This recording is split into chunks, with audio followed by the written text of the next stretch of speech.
Bes, tulungan mo nga ako. Nahirapan kasi ako pumili ng design sa nails ko. Ang dami kasi magaganda eh. Ano ka ba, Bes? Lahat naman talaga babagi sa'yo eh.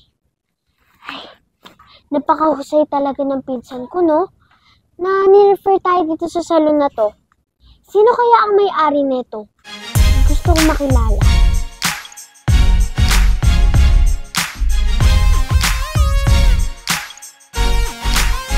Kaylee, di ko na kayo mahatid sa loob ah. Kailangan ko pa kasi sunduin si Sir Peter. Tsaka may pinapabigay siyang gamot para kay tatay. Para tumigil na yung pananakit ng tiyan niya. Kamusta mo na lang ako kay Peter, ah? Sige, makakarating. Ingat kayo dyan ah. Bye, Isko! Sige, ingat ka! Wow, ganda naman dito. Wow, look who's here.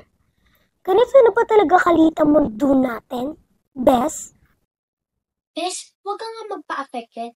Alam mo ba, kung sino may-ari ng salon na to, tatanggihan yung silang servisan.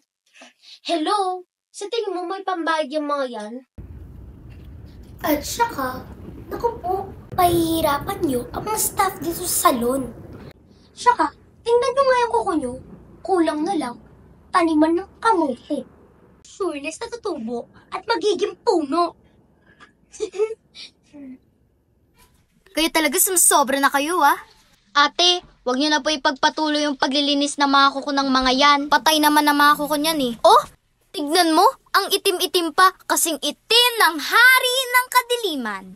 Hoy, for your information, hindi na namin problema ang pambayad. At palagi kaya kami nagpupunta sa salon na to, no?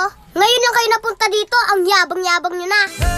Kasi paano malalaman kung palaging ganito? Pinapakita mo, hindi ko alam.